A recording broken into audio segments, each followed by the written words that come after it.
Hello everybody, in this video I'm going to teach you how to install the keyboard in a 3M XT-1 base station, drive-through intercom base station. So let's get started. Here we have a base station with a broken plastic on the keyboard, and some of the buttons don't work either. So we need to first remove the cover. After the cover removal, we need to open these 4 screws. 1, 2, 3, 4. Okay, we need to open 4 screws.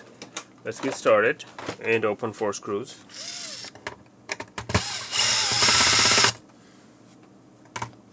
Okay, 4 screws what we need to open.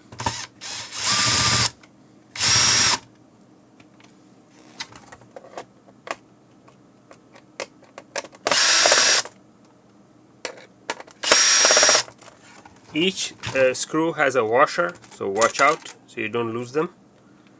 Once you open the screws, set it aside. The screws are still in there, but I'm going to set it aside to disengage the cable. To disengage the cable, let me zoom in. Let me zoom in on this one because it's a little tricky. This guy is a little tricky.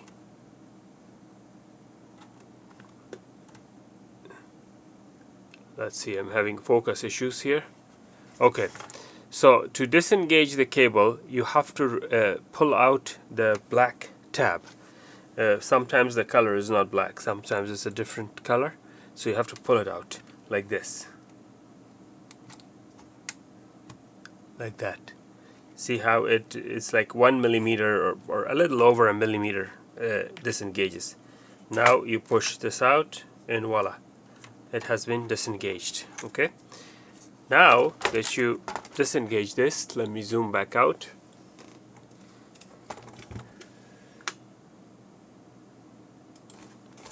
So I will set this aside. Oh, by the way, see these screws? They have a washer. The washer is on the upper side, not at the bottom side. Okay, so take all 4 of these. Each one has 2 washers on the upper side, top side.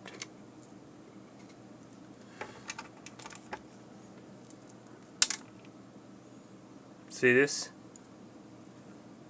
I dropped one, I have to find it.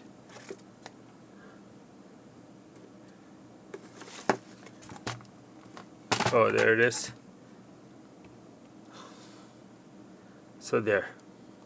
You have to set these aside. And set this one aside, and now we need to replace this. This is a brand new one. Okay, first we need a prying tool to lift this.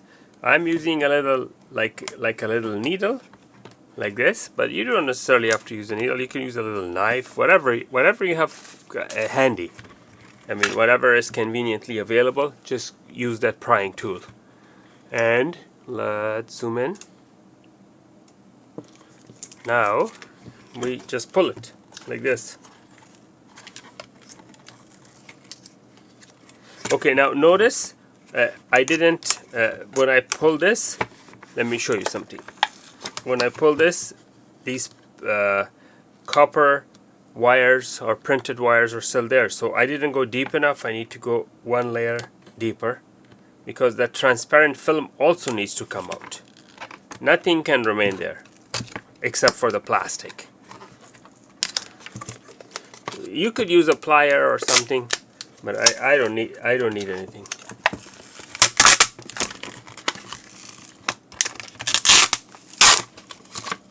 See, everything should come out. Everything.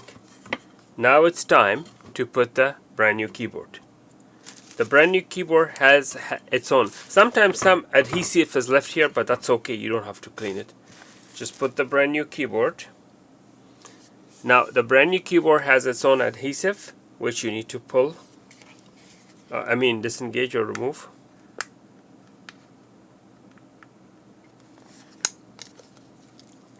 Just like that.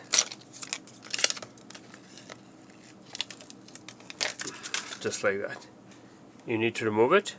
And now, very carefully, you have to put it very carefully. Make sure it's aligned, okay? Let me do it this way so I can see better. Because you cannot be off, not even a hair. You cannot be off by a hair.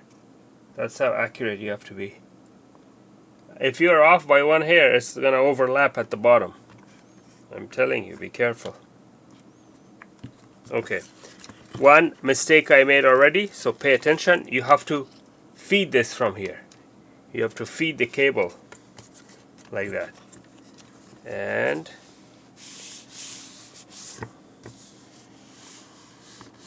yeah, looks good. Looks good.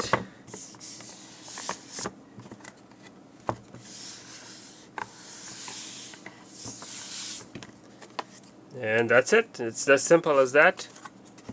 It's just that simple. No rocket science. Nothing to it. This grease, sometimes they put there, but not all of them have that. You can clean it. In drive-through business, there's always oil and grease, all kinds of nasty, sticky stuff.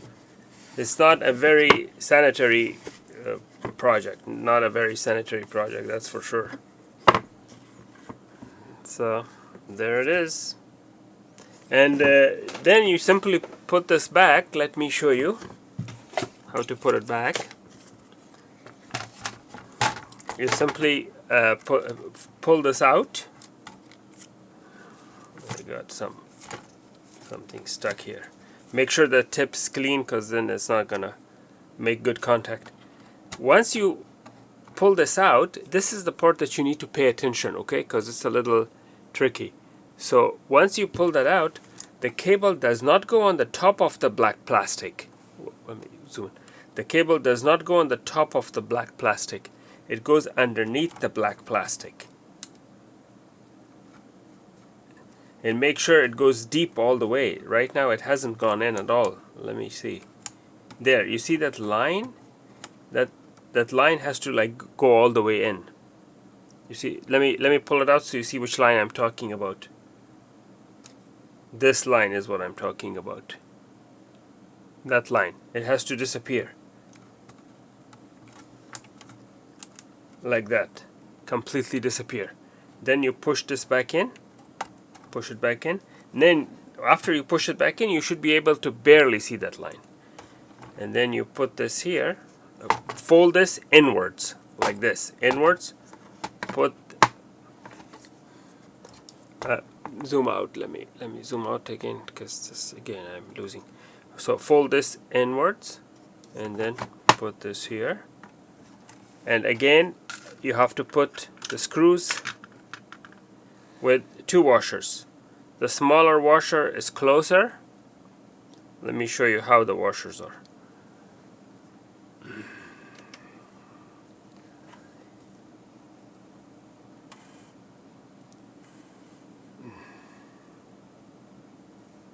So notice the washers.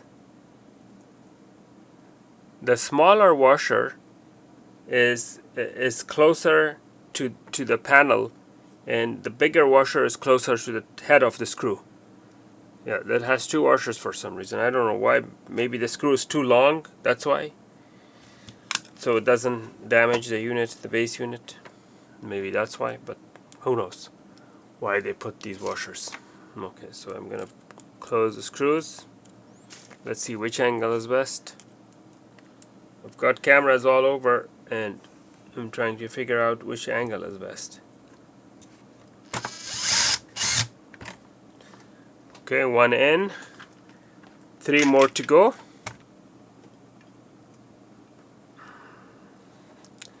Again, we put the big washer and then the smaller washer.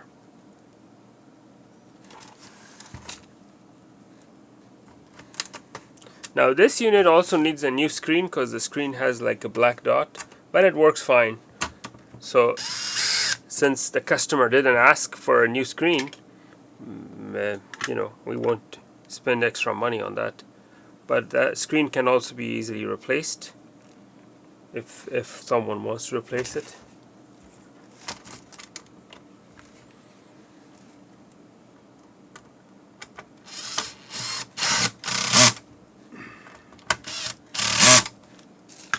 Okay, and I have one more screw to go.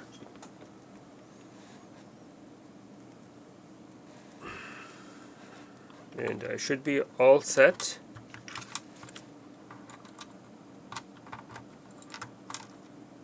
I thought my screwdriver was magnetized, I guess not.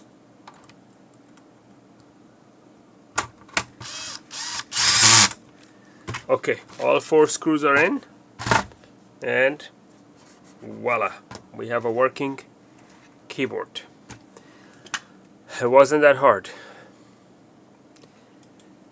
Alright, I hope this video was educational.